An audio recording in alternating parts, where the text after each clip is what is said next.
জান্নাতুল বাকি রাসূলুল্লাহ সাল্লাল্লাহু আলাইহি ওয়াসাল্লাম এর যুগ থেকে মদিনাবাসীর প্রধান কবরস্থান। এটি মসজিদে নববীর দক্ষিণ পূর্ব দিকে অবস্থিত। এখানে 10,000-এর উপর সাহাবায়ে কেরাম এবং মহান ব্যক্তিদের কবর রয়েছে।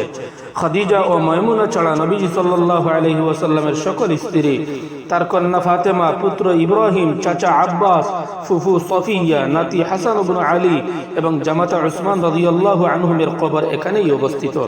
রাসূলুল্লাহ সাল্লাল্লাহু আলাইহি ওয়াসাল্লাম প্রায় এই জান্নাতুল বাকি কবরস্থান জিয়ারত করতেন এবং এই দোয়া পড়তেন, আসসালামু আলাইকুম দারা কওমিন মুমিনিন ওয়া আতাকুম মা তুআদুনা গাদাম মুআজ্জালুন ওয়া ইন্না ইনশাআল্লাহু বিকুম লাহিকুন আল্লাহুম্মা ইগফির লি আহলি বাকিইল গারকাদ।